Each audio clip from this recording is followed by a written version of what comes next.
Então, parece que nós estamos avançando pela pandemia de coronavírus e talvez nós cheguemos a uma quarta onda.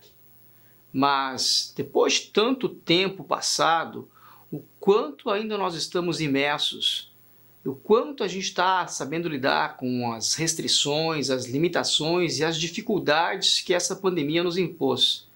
O quanto a gente realmente avançou.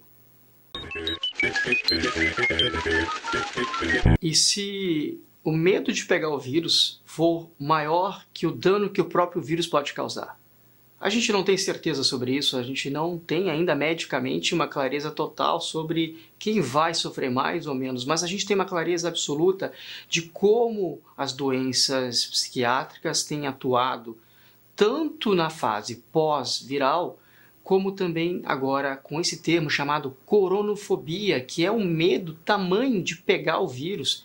Independente de termos ou não vacina, algumas pessoas persistem com um medo desproporcional. E esse é o problema.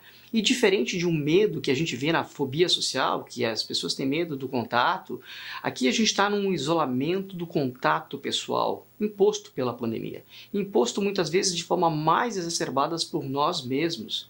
E, diferente do medo do toque, o medo de contaminação que algumas pessoas com toque têm, elas têm medo de se contaminarem com bactérias, fungos, vírus, e tem aí o coronavírus, esse medo é um medo diferente. Lá no canal a gente tem alguns vídeos sobre toque e a pandemia, e também essa questão da contaminação. Mas a coronofobia é um termo que veio ultimamente. Ela está mais relacionada ao medo que as pessoas têm de pegar o vírus. É um medo irracional, como todo medo, e lembre, o medo não é de todo ruim, e muitas vezes o medo vem para nos auxiliar, o medo nos ajuda, o medo nos protege. Só que, como qualquer coisa, de forma desequilibrada, disfuncional, pode se tornar tão patológico que a gente não consegue conviver com ele. Por vezes isso precisa de um tratamento e muitas vezes precisa de um diagnóstico específico. Lá na Gymbrain a gente tem especialistas que sabem fazer a diferença entre um medo normal, um medo racional, e se eu tenho um medo patológico, algo que me limita, me impede de seguir em frente, e é isso que a gente quer, seguir em frente e funcionar. Então aquele teu amigo que está afastado, sumido, aquele seu familiar, aquela pessoa que você gostava, mas não tem mais nenhum contato, talvez ele se afastou porque não esteja mais afim de estar com a gente, mas talvez ele está sofrendo e não consegue nem pedir ajuda.